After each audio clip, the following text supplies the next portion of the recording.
Tonight, the Republic on the Soul. I would like to present it as a yoga.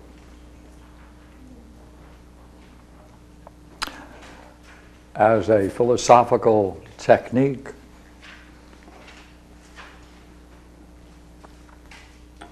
as a practice, as something that can be done. Now, it's going to be a curious route we're going to take. But essentially, what position we are going to explore tonight is a simple one, which is that Plato, through Socrates, constructs a state, city-state. And he wants to do it because it's in his interest, and the purpose of the dialogue, to show that that is parallel to the soul of man.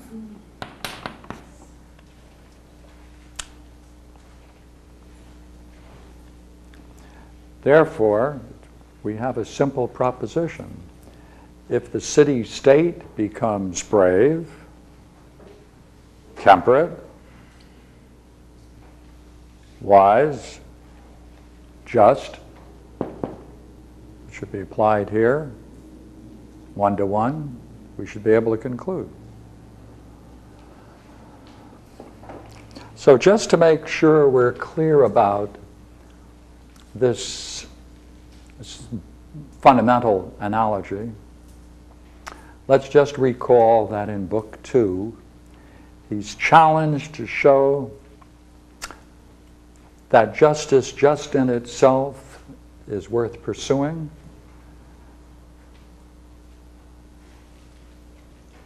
without any regard to its benefits, its rewards in any way.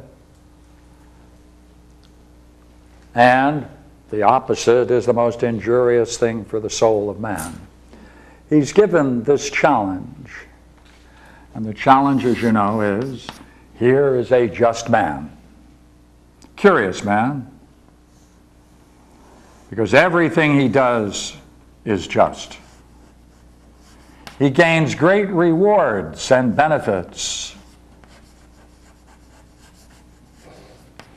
In every way, he gets positions of power, gets friends, acquaintances, positions of honor in the state. Even the gods are waiting for him to get into the next world so they can banquet him in his honor. There's only one slight thing about this story which is curious. He's fooled them all. He just appears that way. But he is so clever and so intelligent that not even his wife can see behind that mask is something unjust. And therefore, he has fooled them all and gained the greatest benefit by having the appearance of justice. On the other hand, there's someone else, and as far as everyone is concerned, this person is the most unjust of all men. And therefore, no rewards, no benefits of any kind, and the gods are waiting to get him when he dies because they're going to do him in and treat him accordingly. There's only one thing again with this story as it is with the other. It's only the appearance.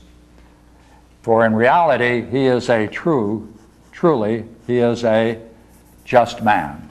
This is truly the just man. Only no one can see it. And given this kind of challenge, Socrates is asked to demonstrate that this man is the one that everyone would want to prefer, and this one everyone would try to avoid, if he can show that that's rational. That's the challenge.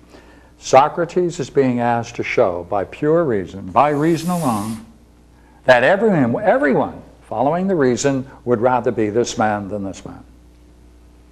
Now remember now, when he dies, equally well, the gods are going to do him in and give him all kinds of tortures and things like that, because even the gods themselves can be fooled once in a while, and this is one of the occasions. To deal with this kind of challenge, Socrates says, look here, this is so difficult, the problem, and it's difficult for this reason, he says. The soul of man is so difficult to see that in order to talk about it, he said, we need a full-scale model. So he proposes that he will therefore bring into an existence a state. Now, it has two features to this state. It reaches a high point of development and therefore is just, and in its decline, it becomes the most unjust state. Therefore, you see, the Republic is not a just state at all. It has two aspects to it. So therefore, Socrates has to show how a state can come into existence, and in coming into existence, he has to show how it will naturally develop into a just state, with justice being the major consideration, and he has to show that through its evolution and decline, it will generate the most unjust state. The just man and the unjust man. So therefore, he has to show in a similar way how this man could become a just man, both ways, and how this man could be unjust. Obviously, therefore, we need to explore the nature of the soul. Now, there are many people who read the Republic who do not see this point, which is rather curious since he spends Book 2 so many pages on this analogy.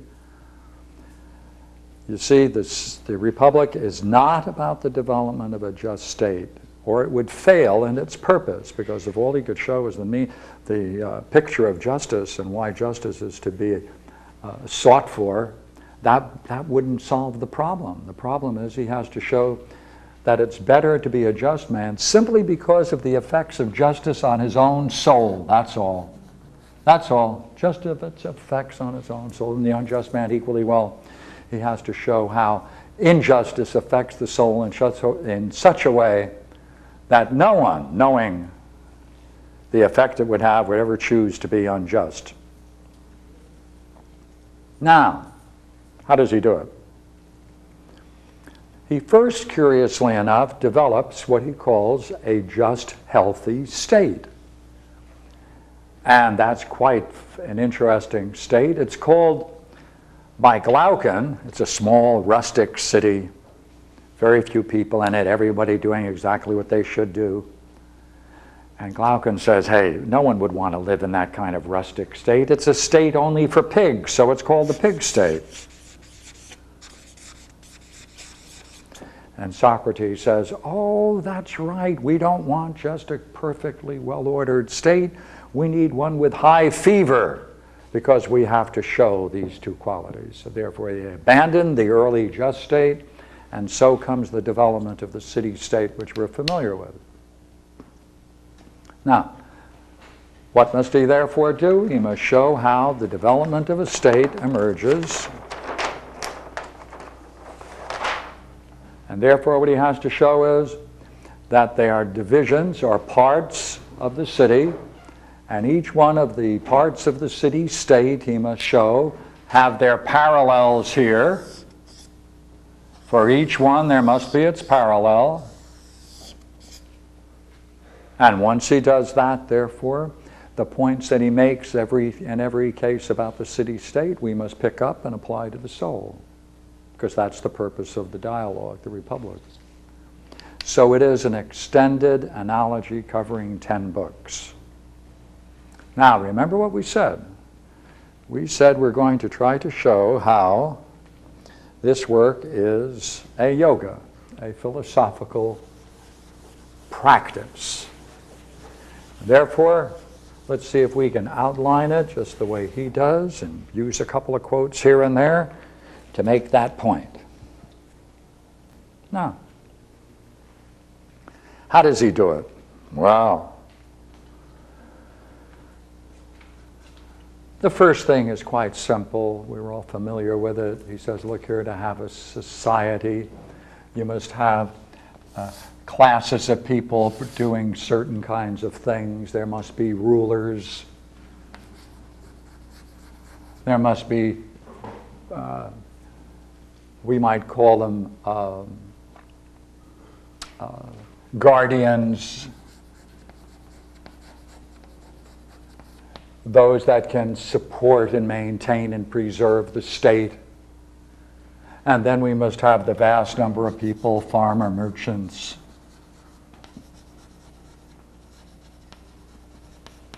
That's what we mean. So equally well then, if there's going to be a soul, there must be a ruling part. There must be a high-spirited part. And as farmers and merchants are concerned with supplying us with our needs, so there must be a needs, a desire, and needs part to be satisfied.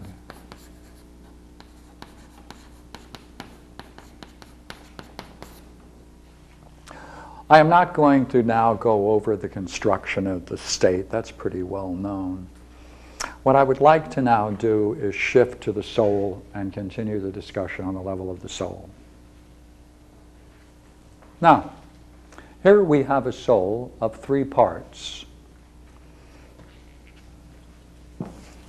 But the question we want to ask ourselves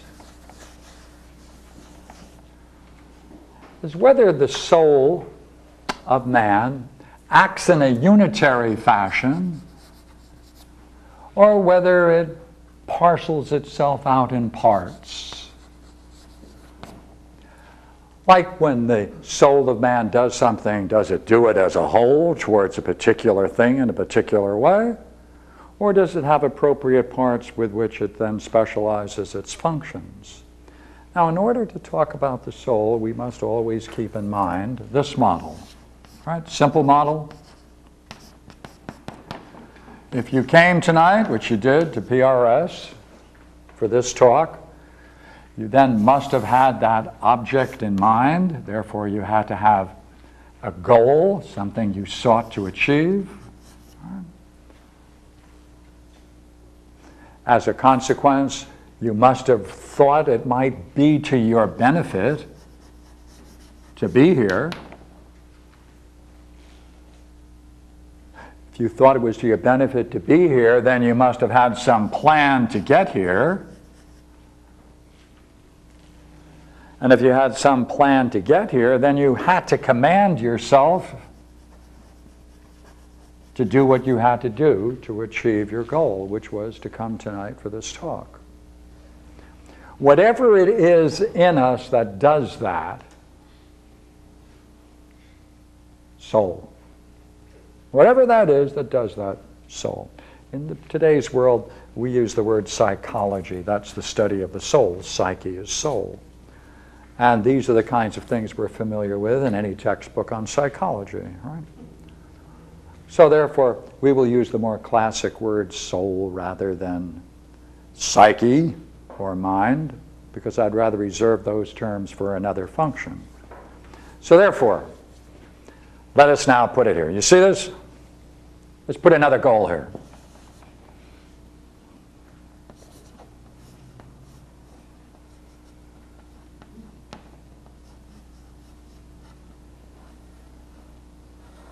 Here you can see in this very beautiful glass of water with a mug, right? Might you not then seek that, especially if you have a thirst? Now, when you have a thirst, and a real thirst, would you not agree, would you want something to satisfy your thirst? But now here our question is, when we desire it, do we move with the whole part of the soul, or do we have parts of it? Does it function unitely, just with the desiring? Or does it move as a whole? Let me see if we can express that in this way. Does the soul function as a one, unitarily, or many? Consider, is there a part of us by which we learn? Is there a part of us that is high-spirited, by which we then get all interested in pursuing certain goals and move ourselves with a certain kind of energy? And is there another part which moves and responds to desires and pleasures? How shall we decide that, you see?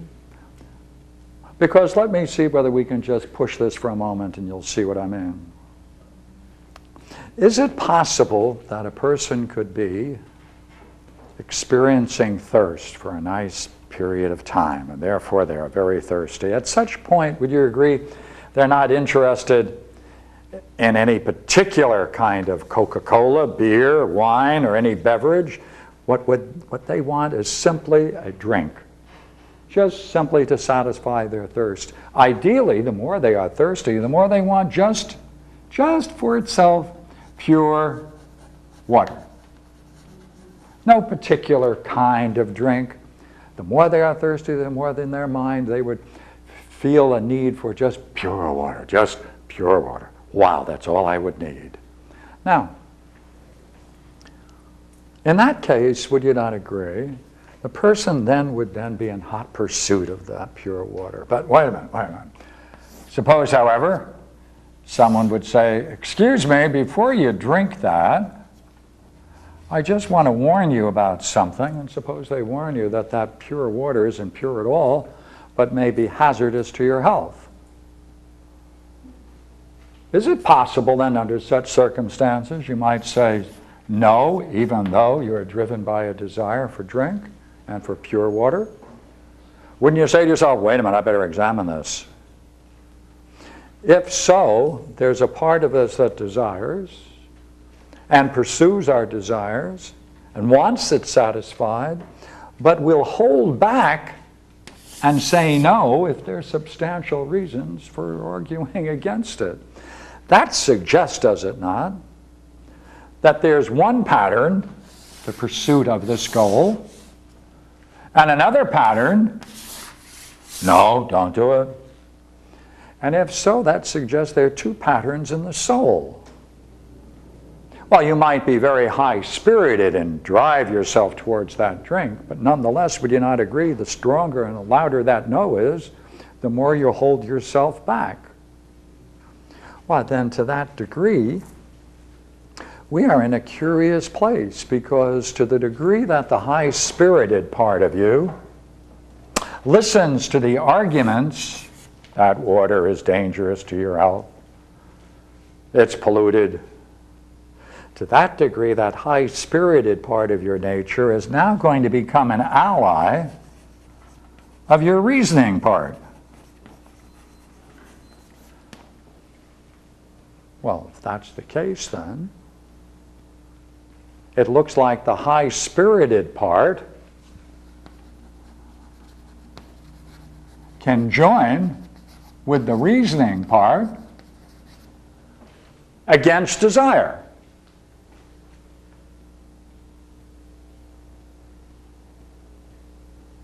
To the degree that the reasoning is weak, to that degree the high-spirited part may say, no way, let's get that water. To the degree that you are very clear about the fact that this water is dangerous, to that very degree it's easy for the soul then, to the high-spirited part of it, to be on the side of reason and hold to the no and blunt that desire for that water. Well, then look here.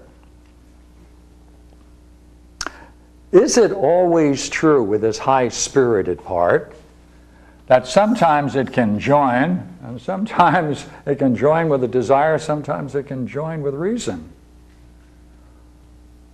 Take two cases, right? Whenever you've done something wrong, or you've been wronged, think of a time when you've been wronged. Doesn't the high-spirited part of your nature become inflamed and become interested in satisfying that wrong and have pictures in your mind of what you need to do in order to satisfy that need?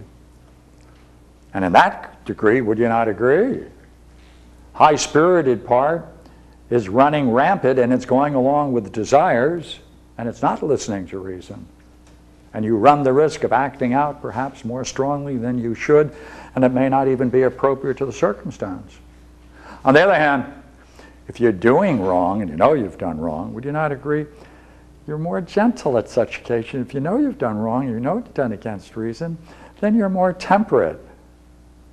Because you know, I shouldn't have done that. The high-spirited part then is moderate, and it sides more with reason. But is there some principle we might be able to invoke to see this better?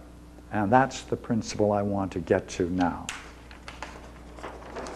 It's a very interesting one, and if you once put it in your mind, right, you'll have something good, and you can always use it. Right? This is the way Socrates decides on this issue of whether the soul as a unity moves towards something, or whether it responds in the particular parts that we've just outlined. He says, look here, keep this in your mind. The same thing will never do, notice he puts it in the most general way, will never do or undergo opposite things in the same part of it and towards the same thing. And if we find this happening, or if we ever find this happening, we shall know it was not one thing but more than one. That's the principle. See, that's what I used over here. Right?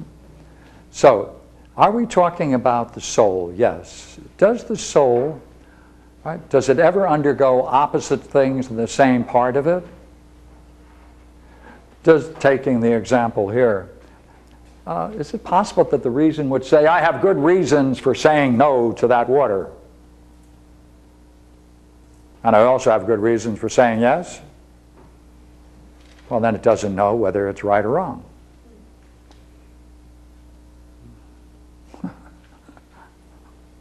But if it does know, it can't hold the opposite position in respect to what it is doing, to the degree that it knows. Well, try another way, all right? The same thing will never do or undergo opposite things in the same part of it towards the same thing. Well, if that's happening, we'll know it's not one but more than one. But here we have it, don't we? One part of the soul is going towards the desire, the other part is saying no, and the other part, reasoning, is trying to support one or the other. And therefore, would you not agree? It can't be a one, but it must be more than one. Do it again. See? How do you know you're dealing with something more than one? Well, it's the same thing undergoes opposite things in the same part of it and towards the same thing. Right? If we find this happening, we'll know it wasn't one thing, more than one. Let's use this now. We are going to use this now. Now, what do you need? Now look here, what do you need in order to pursue this? This can be any goal. This can be any goal. We can put a variety of goals in here. So we can select goals in here. Would you agree, in order to pursue your goal, you're going to need a couple of qualities present? Well, you certainly have to be willing to risk whatever it takes to gain the thing that you think is most significant to you. And therefore, would you not agree, what you must have is some sense of being brave or courage. Otherwise, you'd never be willing to risk for anything for your goal.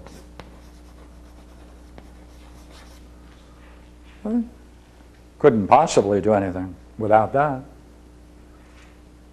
Now, let's see whether we can get something else in here.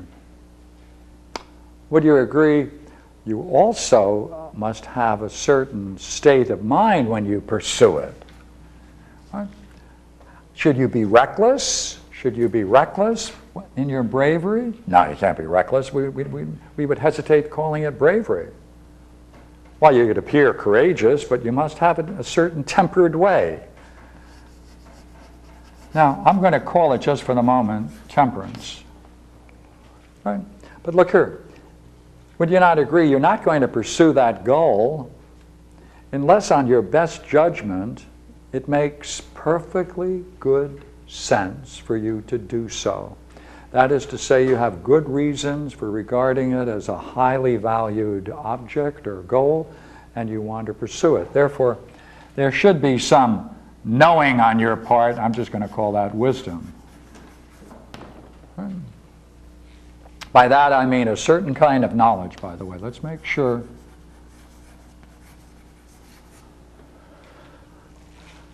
And you want to pursue your goal in such a way that one thing you want to be sure of, that in that pursuit of it, you don't sacrifice other things that are either equally or perhaps even more important than the goal you're pursuing.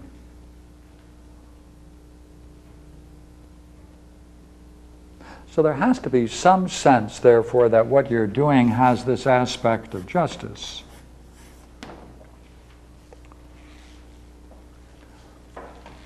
Now, these qualities must be in a state as well, going back to the three parts of the state. If we have guardians, they have to show bravery, right? I mean, otherwise there wouldn't be much soldiery if there weren't. They have to be moderate, otherwise you would have a bunch of Hell's Angels running loose in society. Right? There must be some direction, and there must be a certain fairness, justice. And we want to explore those four not only on the level of the state, but now on the level of the soul. So let's do that. Here's where we jump in. Now, look here. What do we mean by courage? Now I'm pulling things, all of this, of course, is out of Plato's Republic. It's a power. Okay, what is it? It's a power. Yes, it's an idea. But the idea is about a power. That power does something. Once it's there, it functions to preserve, right? Preserve something about, now the translation I was using uses the word faith, but it's really belief, right? Courage, therefore, is such a power that preserves through everything of right and lawful belief about what is dangerous and what is not. What is it? It's a courage. Right? Courage is a power. It does something. It preserves us through everything, right and lawful belief, right and lawful belief about what is dangerous and what is not. And only that are we going to regard as dangerous. Nothing other than what is regarded as dangerous as set down by the lawgivers of the state, the legislature. And therefore, when we move it into the realm of the soul, we want to know what that is, because obviously Congress doesn't convene in our souls. Temperate, we don't use that word too much. But what he calls it, he says it's a concord and harmony. Notice what it does, just what we were doing here. See, this is temperance. When? Where the better part rules the worst. It's stretched through the whole of us. As a result, the temperate part, or this high-spirited part, in joining with the ruling part of the soul, brings about a unanimous mind as to what rules. Therefore, this word itself, temperate, we could really change, because no one uses the word temperate in that way.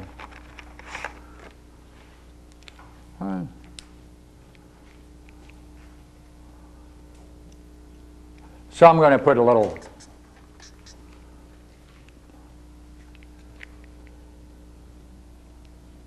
brackets around it and then change it. In the same way, courage is not something that you're willing to risk for something higher. It's a power. So it too has a peculiar definition in the Republic. Wisdom. How best to behave to itself. Right? Wisdom is good counseling. For what purpose? How best to behave to itself. If there's a part of the state where we can talk about rulers being wise, then they can demonstrate that wisdom by being able to show how the rulers, therefore, can deal with the whole, how to best behave towards the city as a whole, as well as other states. And it presupposes that it has a knowledge of what is to its advantage.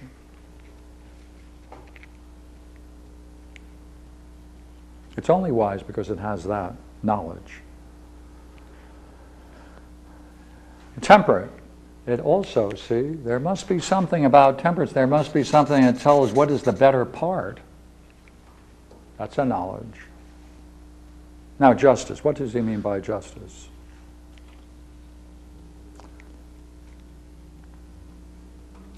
We are going to go back to this idea of temperate. Temperate develops a unanimous mind as to what rules and that it should rule and it should continue to rule. Look what happens with justice in the Republic. Justice is that every part of it or every person is doing precisely what it should do and nothing else. Therefore, it's a rule of the self. It's a proper rule of oneself. If you know what you really should be doing, then you are a ruler. And you are acting justly. As a consequence, you can set all in order.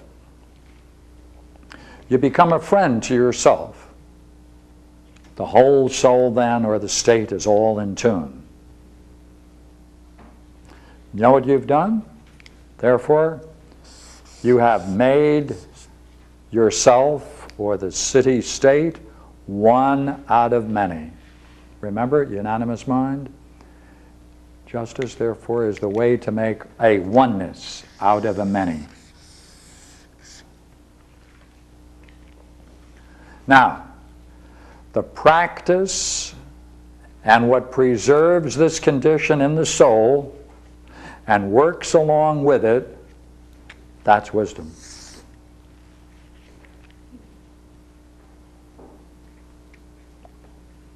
See? That's the knowledge. It's the knowledge that presides over this practice. That's what wisdom is. So justice and wisdom are merged, aren't they? Justice and wisdom are merged. And equally well, would you not agree, that also brings about a unanimous mind. And therefore, the thing that's curious about this whole thing is courage.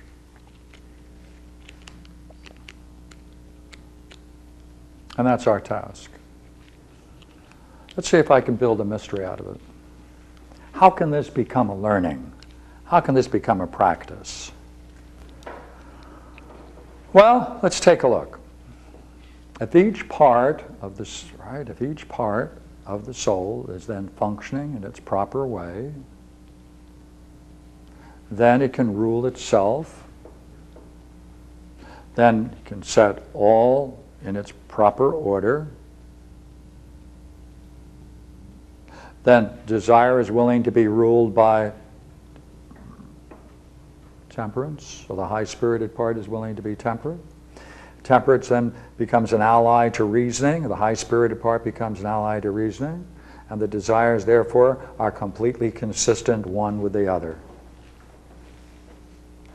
But look here, we got to build a mystery out of this.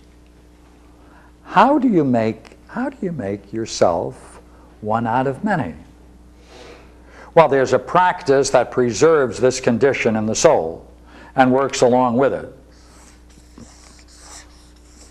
Justice, that presupposes a wisdom, which is a knowledge that presides over this practice. So then, if that's the case, let's see now if we can build this mystery. Or build it into a mystery, because we may not yet have it.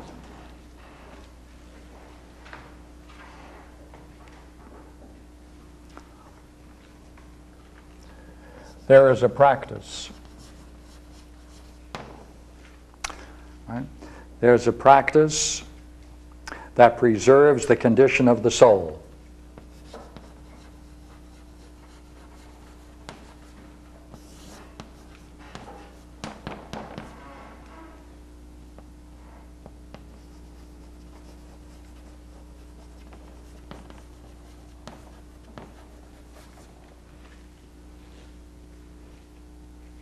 What practice is that preserves the condition of the soul?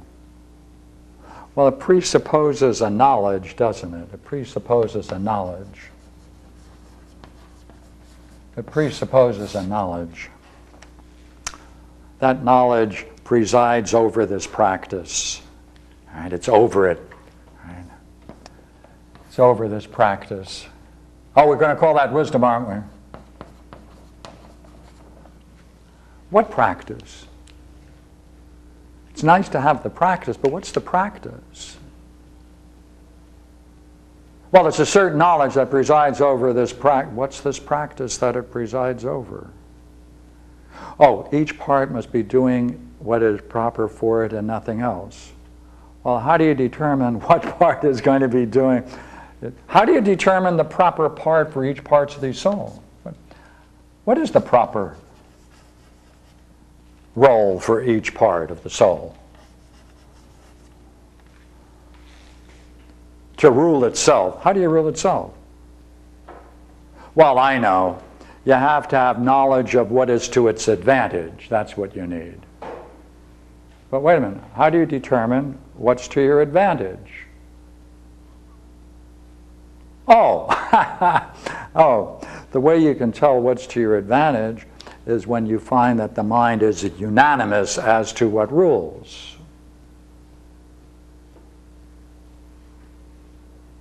No, because that bypasses the question, doesn't it? Louder? How do you know what's to your advantage? Well, so far we haven't been told. And how to find it and reach it. Huh. Yeah. Ah, look here. The proper role is that the better part should rule. How? How? By doing what? Well, the better part should rule over the worse. Oh, by doing what? How do you bring that condition about? I don't have it yet. Yeah.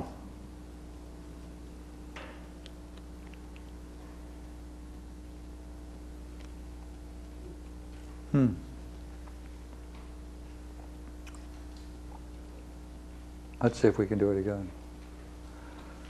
We need a wisdom, and that wisdom is the knowledge that presides over this practice. Well, what's this practice? Well, the practice is what preserves this condition and works along with it in the state.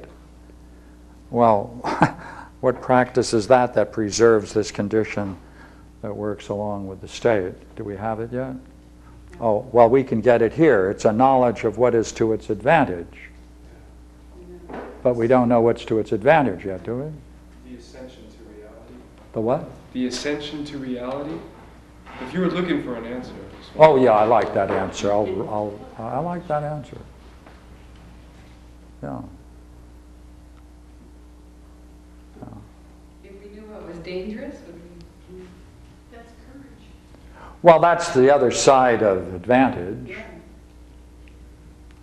Oh, I see your point. You mean, let's take a look at what courage is again. It's a certain power that preserves, oh wait a minute, we've got that idea here again. It's a practice that preserves, through everything, what is dangerous and what is not. Well then look here, what we need then is a quote. Make sure we have it.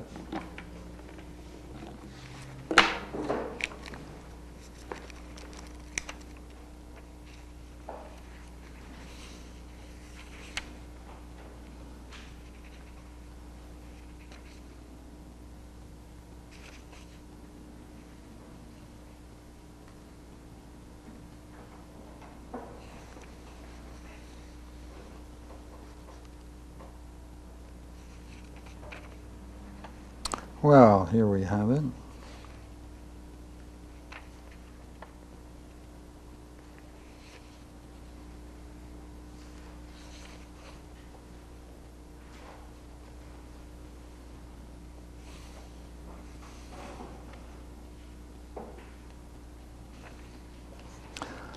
The city is brave by some part of itself because it has in that part such a power as will preserve through everything the belief that whatever the lawgiver declared in their education to be dangerous, that and only that was dangerous. Well then, look here.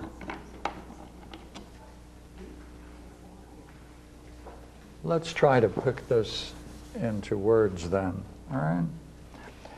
If you knew what was dangerous,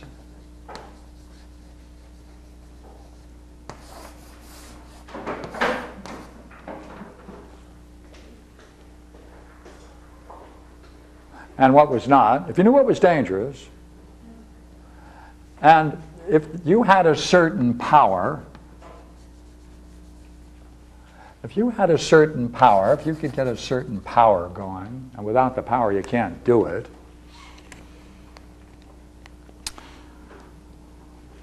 it has such a power, just a moment, as will preserve through everything, will preserve through everything. So here's a bunch of things that the person may go through.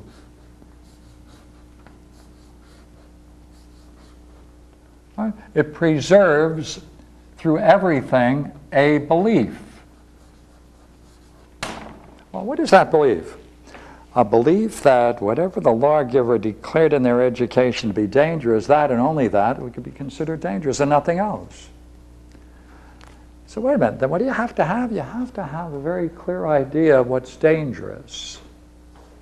Then you need this power, don't you? You need this power because you need that power because you have to preserve through everything. You need this power to preserve through everything this belief. Hey, this is where you have to cultivate a certain belief. You have to cultivate a certain belief. You have to cultivate it because you have to preserve that belief through everything, what is dangerous and what is not. Well, wait a minute.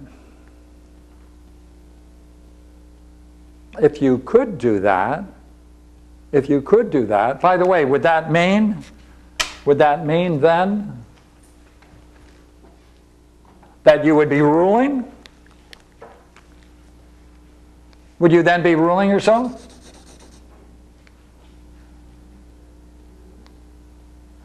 Well, would that mean, therefore, you have a unanimous mind as to what rules, what should rule? You're in agreement as to what should rule and what should not? If you're doing this? Oh, would you then know what's what is to your advantage? That we don't know yet. Because all we know of, if we can get a good view of what's dangerous, might we see at the same time what's to our advantage? If so, then we don't have to know two things. Well, that would be a help. If we could then discover that idea of what's dangerous, well, we know one thing, it's in our education, it comes by the lawgivers.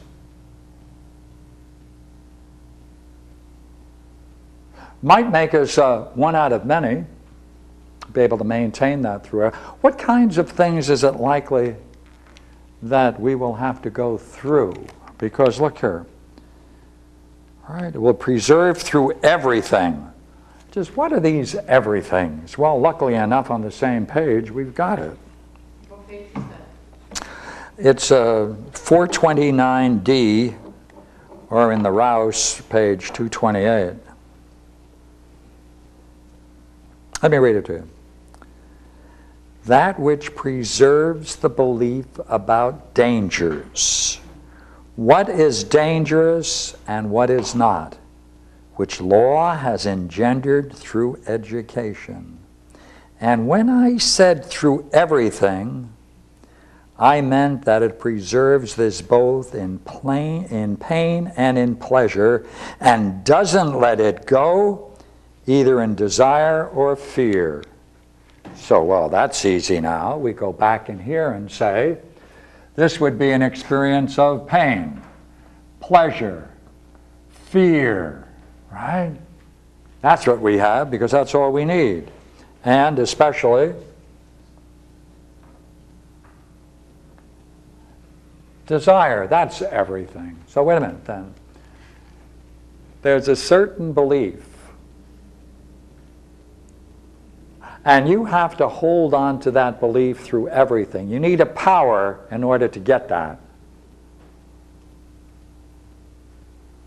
And therefore, once you have it, you have to maintain this belief about what is dangerous through everything. What's everything? Pain, experience of pain, pleasure, fear, desire. He is not saying avoid pain and suffering. He's not saying avoid pleasure. He's not saying you have to overcome your fears. He's not saying overcome your desires. He's not saying any of that. He's saying, what do you have to have through all of them?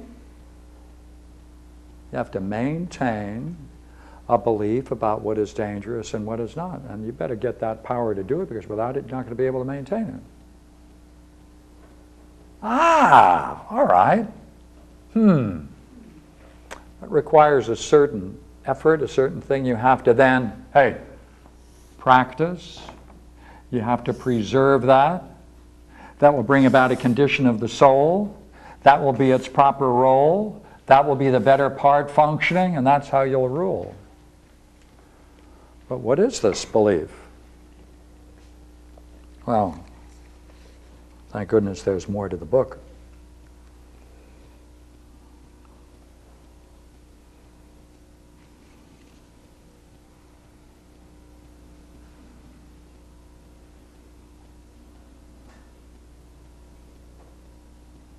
He has quite a bit about the true lawgiver. See, the lawgiver has to be someone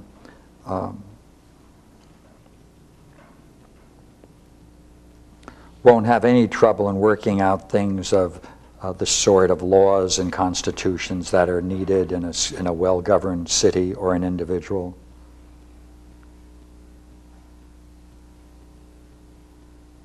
And they follow from the lawgiver's own conduct and way of being.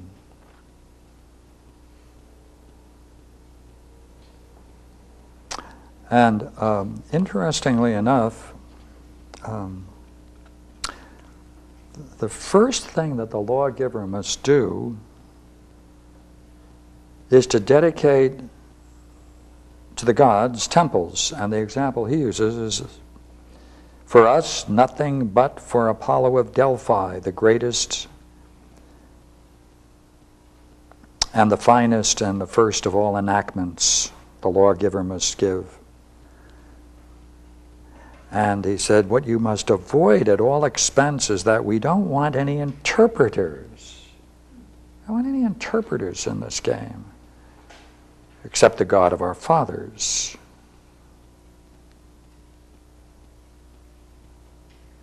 And he sits in the middle of the earth and interprets. Curious, isn't it? I want to go back to that in a minute. I would now like to go to the section on what is this curious thing that is most dangerous.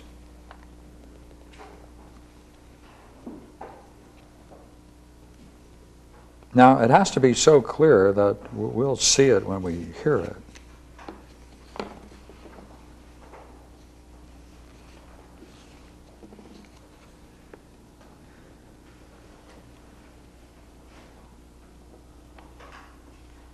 Talking about the education of the individuals in the state, or same way in the soul. I'm on page 176 at 378 DE. Therefore, we should be especially careful what they hear first, because you want to tell them the noble of things and the best of fables.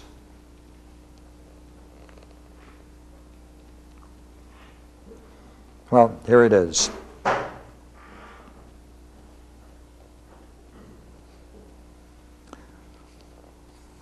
You have to know the shapes of the tails of the gods. You have to know the character of the god, and you have to realize the god is good in reality, not harmful, does no evil, serves the good, is the cause of well-being,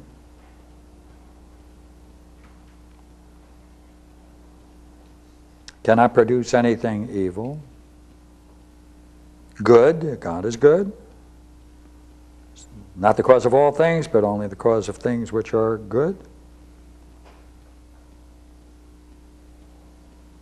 And other things must be described as the cause of other things. So now I just want to move now into the statement we would like to hear, I think. Let's get it.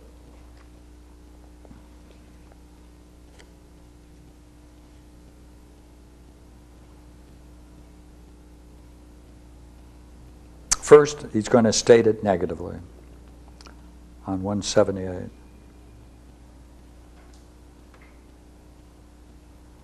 Yet he may be suffered to say that the evil men were wretched because they needed chastisement, and that God did them good by punishing them. However, to call God a cause of evil to anyone, being good himself, is a falsehood to be fought tooth and nail.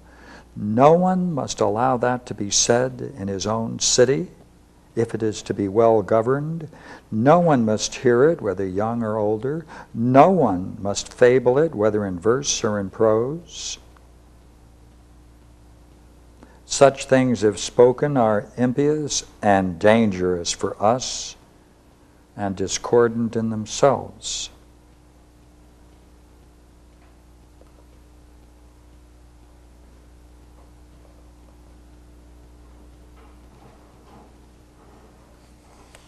Therefore, the view of the God must be, he never departs from his own form, neither changes into anything other than himself. No change is allowed, nor moved by anything else. It's in a good state, remains in a good state. God is everywhere in a perfect state. This God would least likely take on any transformations. No alteration. Abides simply in his own form.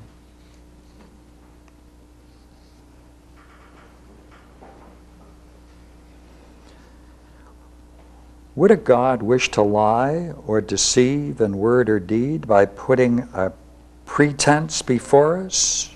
I don't know, says Glaucon. Don't you know? Here we go now. That what is truly a lie, if that could be said, all gods and men hate. Would a God wish to lie or deceive in word or deed by putting a pretense before us? I don't know. Don't you know? That what is truly a lie is that, if that could be said, all gods and men hate? What do you mean? This, that to be false in the most vital part of one's being, and about the most vital things, is what no one willingly chooses, but one fears more than anything to have falsehood there. I don't understand you even yet.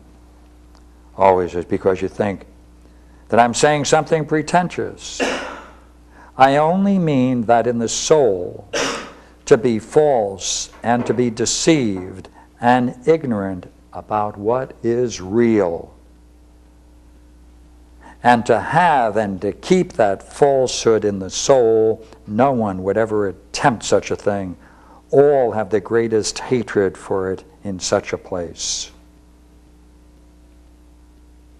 He calls that the true lie, the true ignorance in the soul. So the primary laws set down in the state are a positive view of God, the way we described it, perfect, one, changeless. And what's the worst thing that anything can be said about? To have right?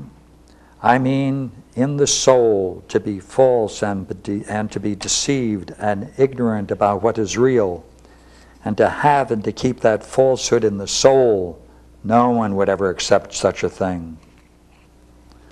So what's the worst thing? What's the most dangerous thing? What's the most dangerous thing? To have a false conception or belief about God and the nature of reality.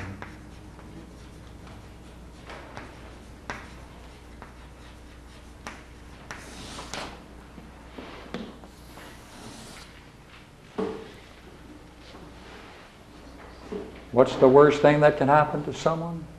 Right? To knowingly maintain a false belief about God and the nature of reality. That's absolutely abhorrent. No one would ever want that. Therefore, it's most dangerous in our cities for people to have a false view about God and the nature of reality. Therefore, what must they have then? The proper view of the nature of God and the nature of reality. And what do they have to have then? This is the belief, right? That's the belief they have to have. They have to have a belief about God being perfect, changeless, one, not the cause of anything other than what is good. Right? The nature of reality must be very clear in their mind. That's the belief they must have. If they have that belief in their mind, what are the things they can go through? Any? Pain, pleasure, fear, desire. But what do you need? A certain power to maintain that. So let's try it, all right? Let's assume for the moment that there are things which each of you might say you don't like about yourselves or your neighbors. Right? You're going to go to, let's get a good modern example of pain. You're going to go to the dentist to get a root canal job. And there's no anesthesia. Consider the most interesting pleasure you can go through. Heighten it in your mind. Equally well, fear. Think of the most terrible things you're going to confront with fear, right? Whatever it might be. Desires. What's the suggestion here? What's the order here? What must you do?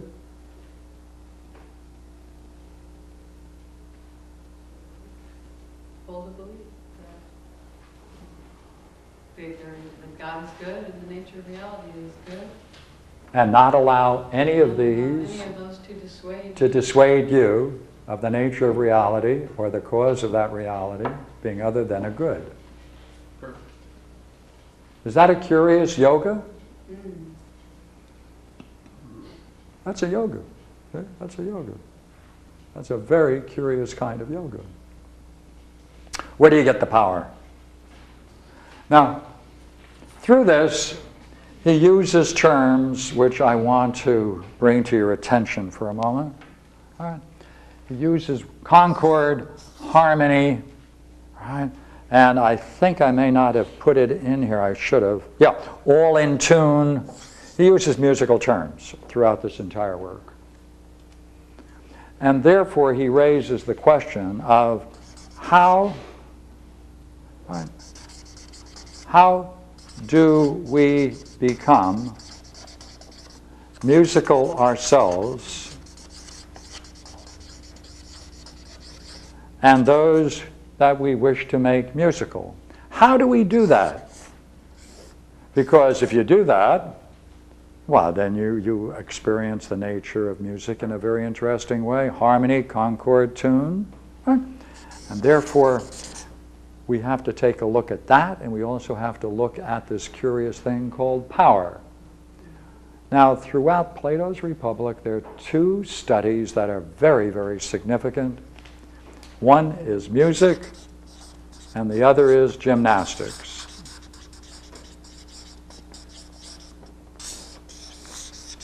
Now, through this whole work,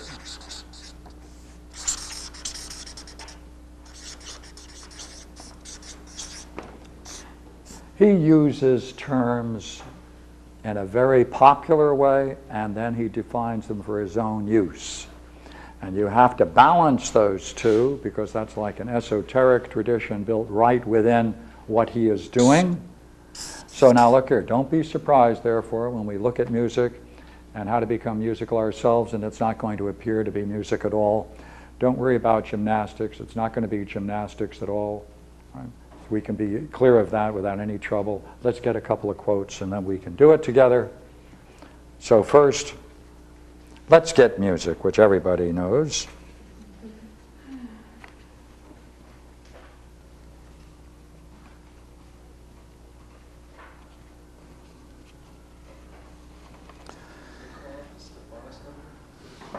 "402C, page 201 in Rouse.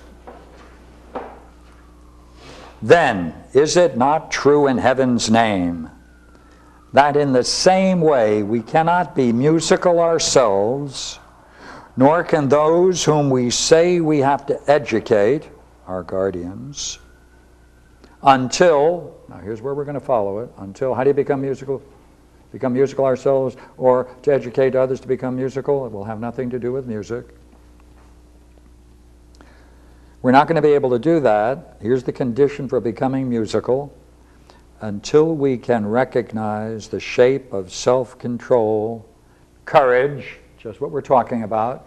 You have to recognize courage. That's what this is.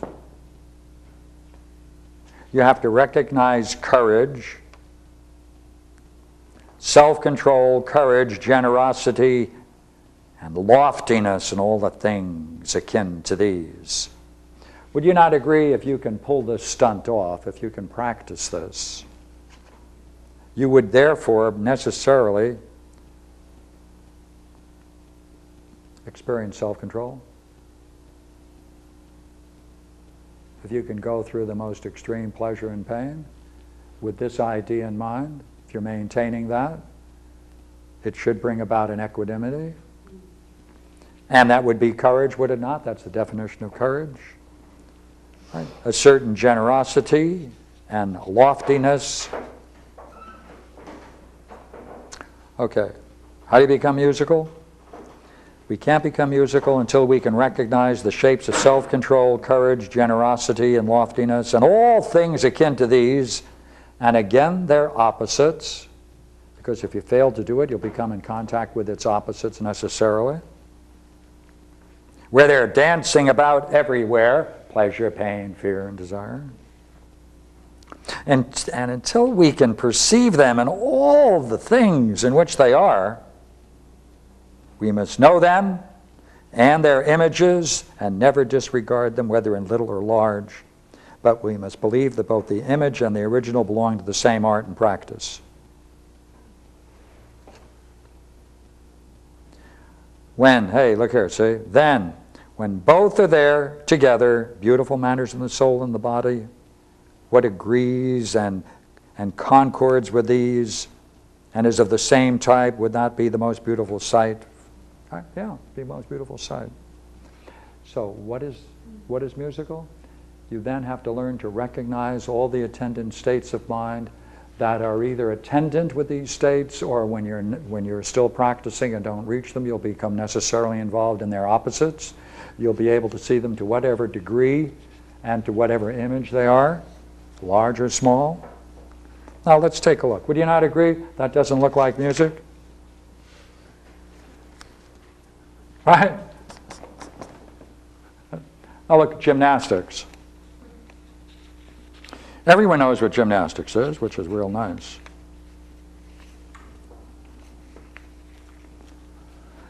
See, this is the training of the mind to be able to identify these states of mind and their opposites and their images, and to the degree to which they are present. And that's what you would be experiencing if you go through life with this very practice. Now, what about gymnastics? Gymnastics is going to be nothing other than training the high-spirited part of our nature. And that, of course, in the reference to the soul, that's the second part of the soul. The high-spirited part. Remember we had that before? So let's read it. I'm now in the Book 2 of the Republic, page 209. I'm at 410b, Stephanus number.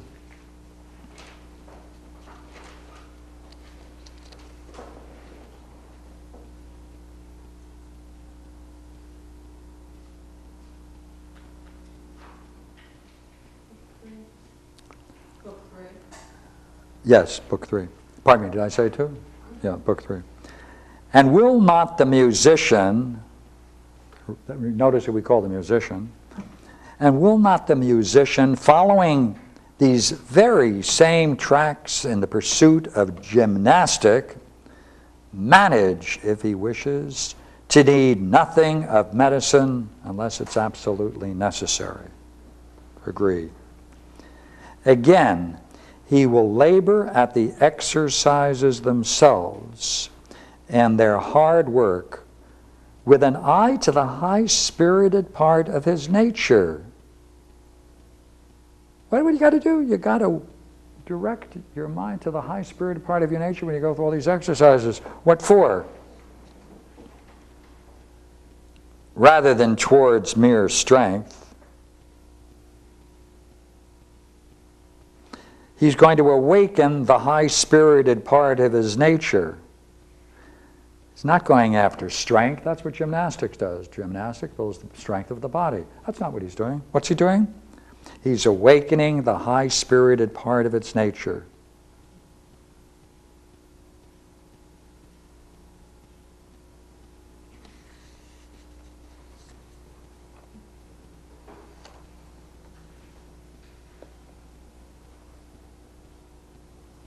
Well, what will you get out of it?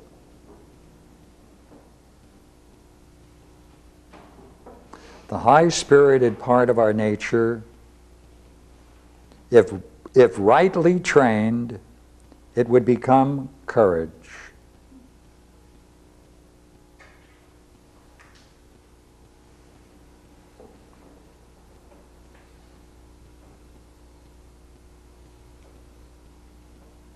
And as he has it,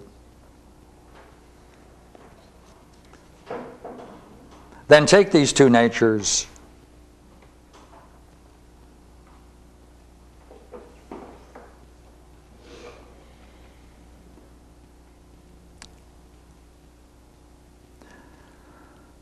then to help these two natures, as it seems, I would say some God has given two arts to mankind, music and gymnastics, both for the philosophic and for the high-spirited parts, not for the soul or body particularly, except by the way, but for both together, in order they may be fitted together in concord, be strained and slackened to their proper point. Then one who best mingles music and gymnastics, most proportionately applies them to the soul, would most rightly be called the perfect musician and master of melody. So what are you going to do? You're going to use this to awaken the high-spirited part of your nature. That's the power. That's where it comes from. So there has to be an awakening. Sometimes in other systems this goes by several important names, but you have to be in touch with a certain kind of energy, power, right, to be able to maintain this. Because otherwise, these experiences are draining. This, what does it do? It preserves through all conditions the proper way of being.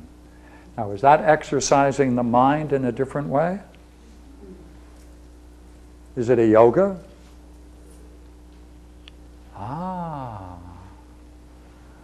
It means then you have to cultivate the proper belief about the nature of God and the nature of reality. You then have to have a certain kind of power, right? Music emerges into, curiously enough, courage. This is courage. It all comes together, doesn't it? And therefore, there's a certain practice, and whatever preserves that in the condition of the soul, that is a certain kind of knowledge. That's wisdom, because learning how to do this, learning how to do this, is a knowledge. You're going to learn something. You're going to learn how to do it. That's the knowledge. By the way, it won't work on a multiple choice test at college. Different kind of knowledge. Right? Different kind of knowledge.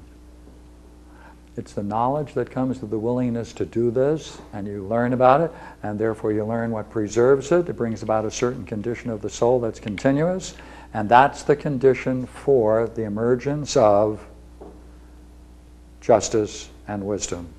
And that's the goal for tonight. Thank you. Did you say that it was the cultivation of music and gymnastics Yes. together that brings about courage? Or That's, is it one well, or that's what he says.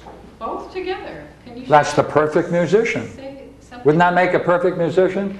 Someone who can identify all these states of mind and has developed the power. Okay. And what does that power do?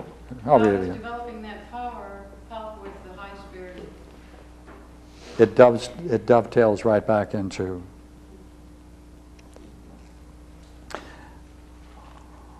then is it not true in heaven's name that in the same way we cannot be musical ourselves, nor can those whom we say we have to educate, our guardians, until we can recognize the shape of self-control and courage and self-control and loftiness of mind. And this is courage, being able to do this. Now, see, what's most interesting about this whole thing, you see, is, and this is the point he doesn't make. He doesn't make this. But it's certainly a very, very interesting question, which is, all right, let these be the states we just described, right? Loftiness, courage, self-control, right? If someone is doing this, would they then be able to recognize in themselves self-control? Would they be willing to go through situations that they might fear? Willingly? Now willingly to test whether or not they can maintain a certain state of mind? Will that bring about a certain loftiness? Now here's the big part. Is it possible that what he's saying is once you do this, you can then learn to see those qualities in someone else?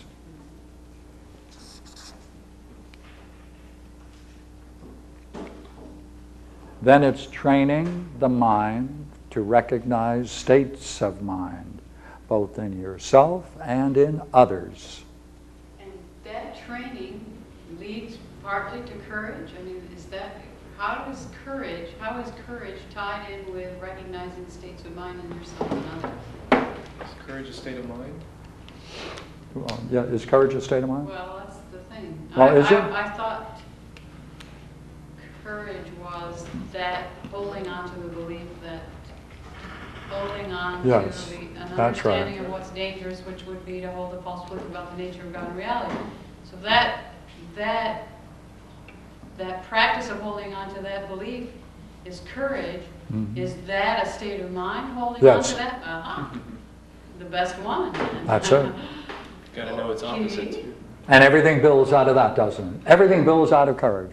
Thank you. It doesn't build out of wisdom. It builds out of courage. There you know. Wisdom is necessary in order to practice this, though, correct?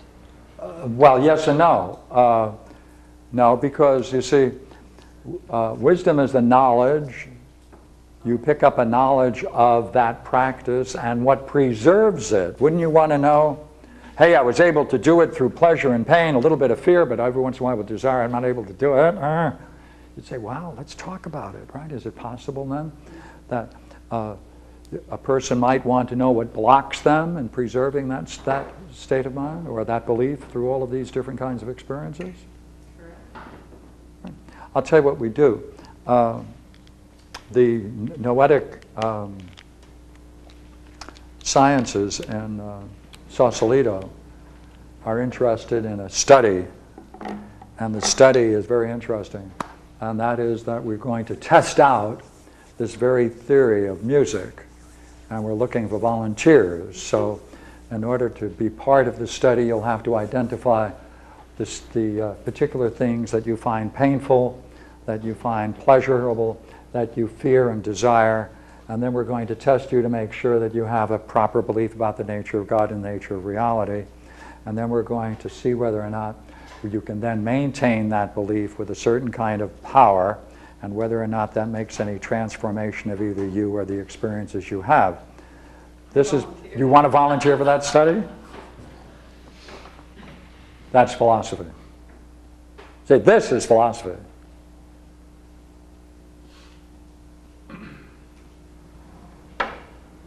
Right. Now, from it, would you not agree, you should be able to then learn directly how to make all these distinctions, since you'll be experiencing them. And you should then be able to see the difference between them and their images and their opposites to whatever degree they appear. Yes. Let's say I'm a masochist. Yeah.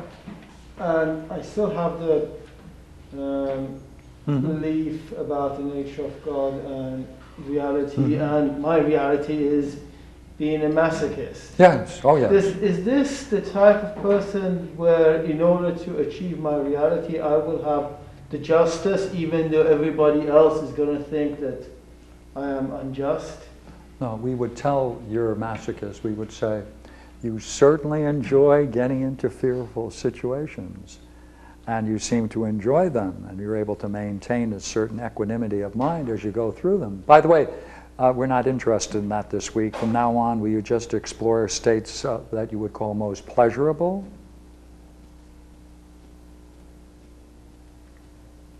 No more the negative states where you may experience pain and suffering.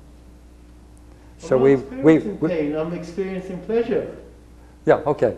But then we would want them to experience pleasure independent of suffering, wouldn't we? But I'm not experiencing the suffering. You are seeing me being burnt. I'm experiencing pleasure. Yes, You know, yes. there's an old joke, Yes. hit me, I'm a masochist. And the answer is no, I'm a sadist. Yes, yes, quite true. Let me see if I can say it again, all right? Would you agree there are a certain range of experiences that that person may desire and find pleasurable, which are not attendant with any kind of heightened state that brings about any fear or pain? Would this person, then, the masochist, avoid those in preference for the other, where there is pain and there is fear, and confront those and gain his pleasure from those? Do both. We want him to do both. As part of the series. And we would bring him in and we would say, sir, you're doing very well with one class. Why aren't you spending equal time in the other? And we'd also want to know if he goes through the masochistic experiences with this belief about the nature of reality. Isn't the idea that you would be holding a false belief about the nature of reality if you were to say the nature of reality is masochistic? Nature of my reality is. But that's not what we're interested in here. I don't think we're interested in your reality, your quote-unquote smaller reality. We're interested in Okay. God and the nature of reality. Yeah. See, Ultimate. what you'd be doing Highest is you'd say, would you not, sir, would you please make sure that we agree as what you're going to keep on your mind when you go through this experience? And if you have some private belief, that's very interesting, but you're not part of our study. Right, that's another way of doing the same thing, and I think, oh yeah. So therefore, if we could elicit from him why he's gaining pleasure out of pain, and it may be because he feels guilty about something in the past or something of that nature, right, we would say, sir, that's not the belief that we're interested in you maintaining through this kind of experience. Yeah. Is the word belief in the Greek the same as the divided lines belief? That section of the divided line that has to do with opinion? Well, in the very likely. Pistis, yeah. Yeah. Not all beliefs, by the way, are negative. Right. Yeah. You want me to check? I can find them. No, I'm just. Okay. Check later. So you don't have to have understanding to have bravery then.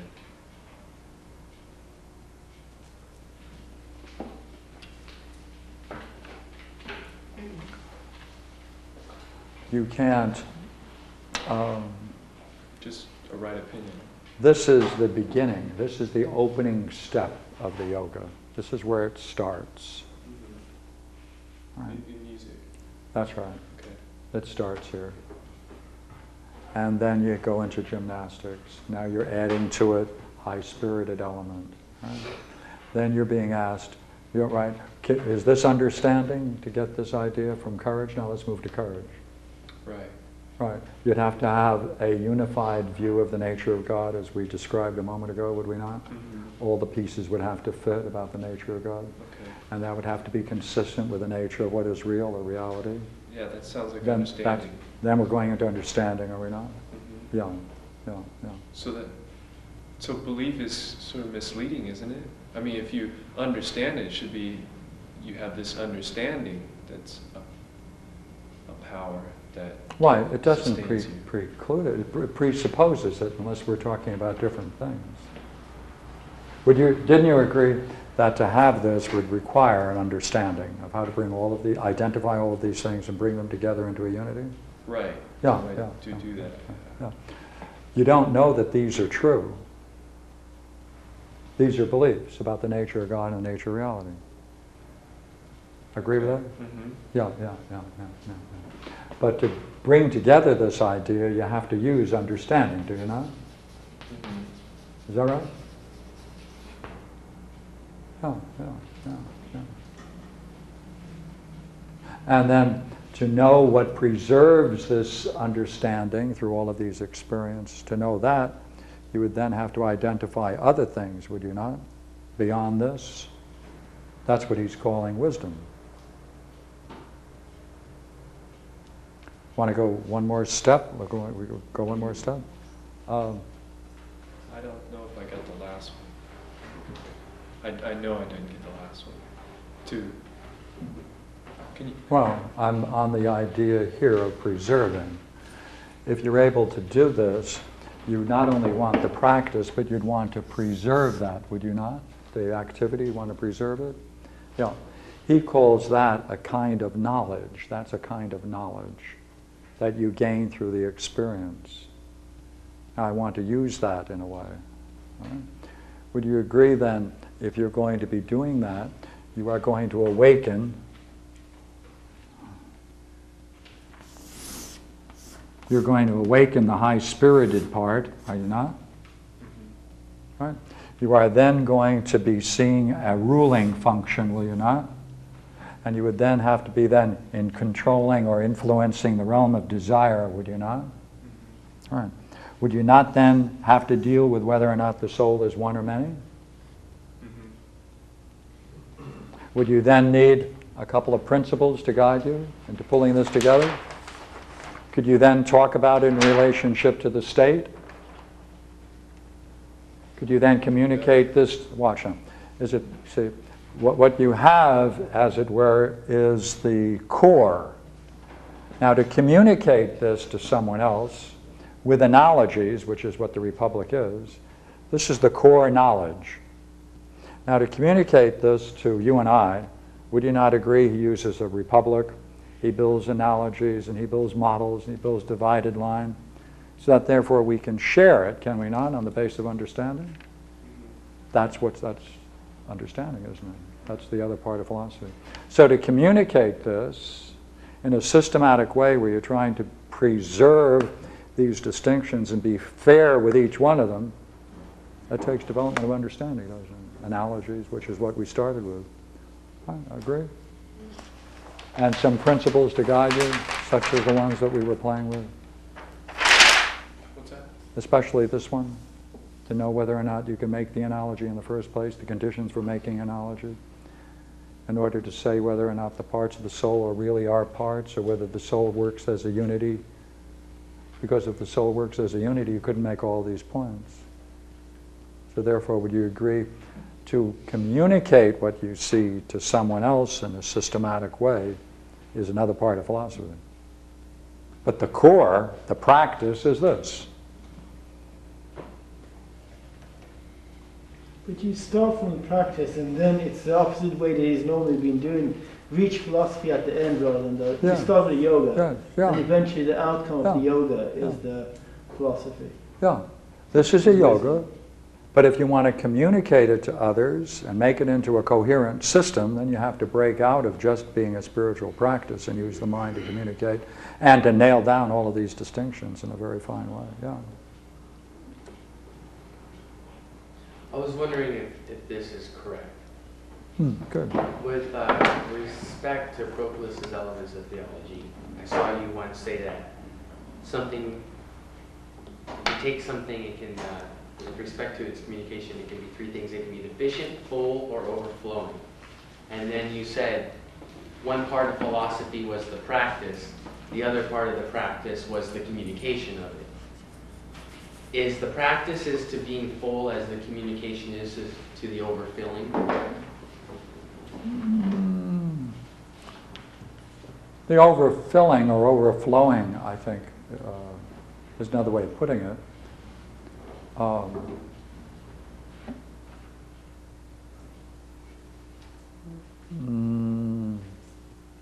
Maybe if you stretch it, it might be possible.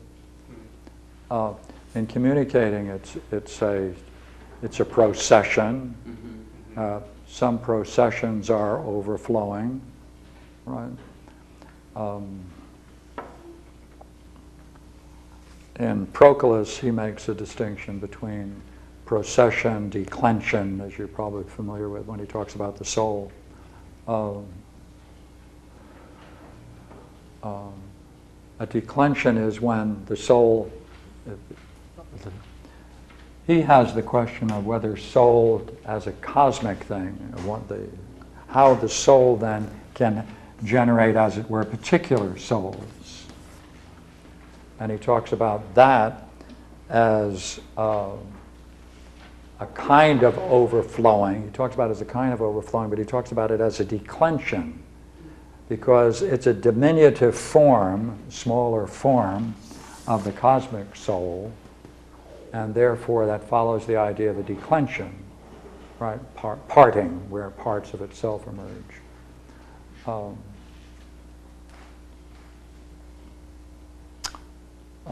If you want to go to, well, that's 1/3 of your question. Started also with satisfying, did you not? Wasn't it? Self-sufficient is what he would call it. That the soul is self-sufficient. This is saying soul is self-sufficient in the sense that you don't need anything from other than what you possess to achieve your goal. In that sense, it's self-sufficient.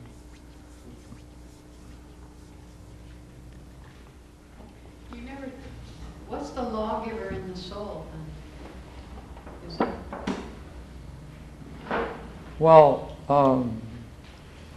see, the lawgiver in the soul would have to, is not in the soul, Okay. right? You'd have to get this somewhere, and that's why he talks about the education of the soul. No, this is not in the soul. That's part of philosophy or your culture. What is the top section Is of it the soul? independent? The ruling function.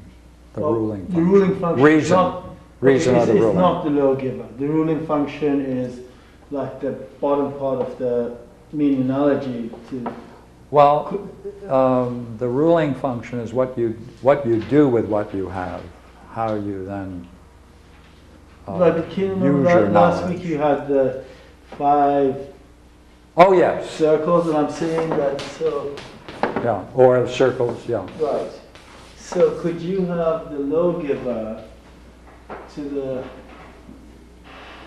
ruling section of the soul have meaning. The only way the ruler is the same as the lawgiver would be if the individual confirmed all of this in their experience. Then they would be the lawgiver. But this is the education of the soul, and therefore it assumes in the beginning that you don't have that, which is why you have to believe it. That's what I was getting at. Yeah.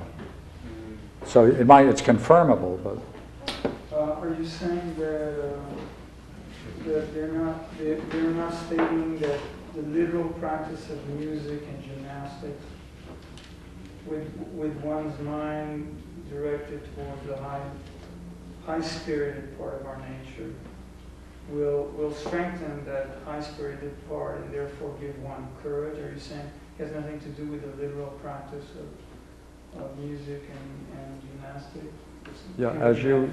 as you heard the description of music, would you agree it didn't sound like learning scales or playing any instrument? Well, looking at, for example, a text on martial arts. Yeah. In the martial arts, there's the outer martial arts and there's the inner martial Yeah. arts. Mm-hmm. And they're considered to be complementary. So, Well, I mean, yes. it's considered higher Oh, yes. sometimes. Oh, yes. Yes, you might be able to do that, except for one word in this description. He's saying you're not going to become musical yourself or getting others musical until, so that's the condition for it. If you're thinking then that the condition for it is something, the inner working, yes, I think you're right.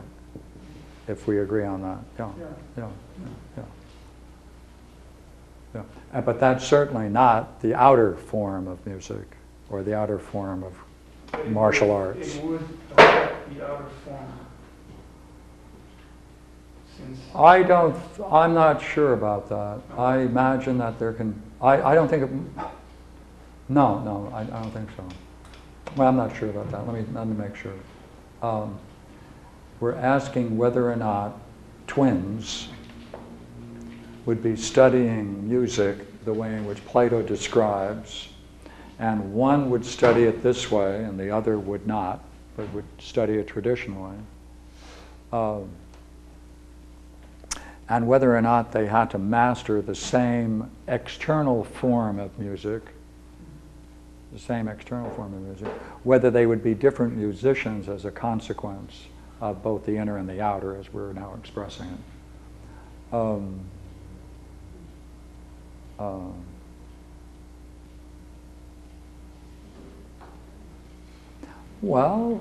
It may be that in mastering music, they may have to go through a certain kind of discipline or pain, as discipline sometimes is anguish to go through it and to practice monotonous things or certain things, and to keep that state of mind going through the whole, as well as not to be too swayed by the pleasure.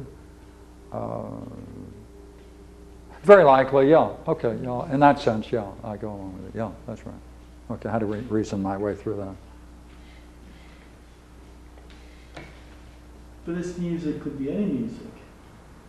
In mastering, That's let's say right. mathematics, you're going through exactly the same type of things, or Well, with mathematics, see, this is the beginning. Now, there is a higher, much more higher education of the soul once we get into the formal training of the philosopher king. This is the precondition for him. Then we have to go into arithmetic, geometry, astronomy, harmony, and dialectic. But this is the way to get into it. This is the precondition for becoming the philosopher, the training of the philosopher king. This should occur while he's growing up. Yes. Yes, this is the early yogic practice, as it were. And the more developed form, which then becomes... See, I'm glad you raised that point, you see, because one of the most interesting things in all the Platonic literature, and a persistent problem for many people, is why does he have as a training in arithmetic the question, what after all is the nature of the one? But you see what he's doing through this is becoming a unanimous mind. Right? He's making a one out of many. He is becoming a one. And therefore, when he gets into arithmetic, the major question that he's going to explore is what, after all, is the nature of the one? Well, he's becoming a one. Therefore, he's going to have to put into words and express what it is about the oneness that he has become, and to be able to explore that in terms of all of the disciplines that he describes within the field of arithmetic, and then to go on to geometry and astronomy and harmony. Yeah, that's good. So that's a Hinad, right? Oneness? State of oneness? Yes, that is literally a oneness. And a oneness is another word for Hinad. So Yeah. that would be an enlightenment experience. What it refers to as a state of mind is an enlightenment experience. To raise the question and exploring it would be to put it into words. Mm-hmm. Yes, Right. yeah. That's the way to go up and down those Henads. Yeah, well, see, this is a training of the one, oneing. This is a oneing. So therefore, in the seventh book, when he gets into arithmetic, he says, hey, after all, what is the nature of the one? He says, well, I become a one, became a unanimous mind, I become one out of many. That's the whole quest of justice. Now he can then reflect upon it in terms of a one. What was the last thing that you said to him? I didn't quite catch that. You said Hinad is a oneness. The word Hinad, and then is a oneness. State of mind is an experience enlightenment, or what was that part? Hinad is also, it's a idea, concept, which means oneness, and you can talk about it. It also reflects in terms of the psychology of man's possible evolution, a enlightened state. Because this is an enlightened state, isn't it? But that To be wasn't. unanimous mind, you're no longer broken into parts, there's a unity, it's become a oneness. Did you say that you could experience a state of mind? Yeah, hope so, yeah. That was a joke. So you can't I experience tell a jokes state of sometimes, mind. I have to chuckle myself. Go ahead. So you can't experience a state of mind? Yes, this is all states of mind. Oh, indeed. Yes, you see What I'm why. confused about is that It's a practice, and you have to preserve it, and it's a condition. Yeah. what I'm confused about is like Plato achieved a state of mind by writing the Republic. Someone can achieve the same state of mind by memorizing, maybe rewriting the Republic also. Yes, it would be a different state of mind. It would be a state of mind generated out of memorizing. You can memorize what we just said tonight. That wouldn't be the same thing as doing it, would it? Okay. Pardon me, would it? No. No, okay. Say two people do the exact same thing, they would achieve the exact same state of mind, right? Given all kinds of other factors possible. Okay. But people come from different backgrounds, and therefore there's a question about that. But yes, loosely, yes. So they could do it totally separate of time. You mean at different times and places? Yes. Yeah, it's quite true. So then what I'm trying to understand is, isn't a state of mind something that has no beginning or end? I mean, No, depends. Certain states of mind, the experience one encounters has no beginning or end. That's different, yes. okay, so An example of that, no, you're not. In the experience described as beauty or the perfection of beauty in the symposium, it has no beginning or end. Yeah. Yeah. Isn't that a state of mind? Quite true. That's quite true. So then, That's why I was offering huh? Yeah. That has no beginning or end. So then, how is it experienced? it. Pardon me. How is it? You don't mean how? No, do I you? don't mean how You don't is mean it how. experienced. I mean, With both feet, I would say. the state of mind. What did you say? Go ahead. What I'm really trying to get down is the relationship between a state of mind and the experience of it.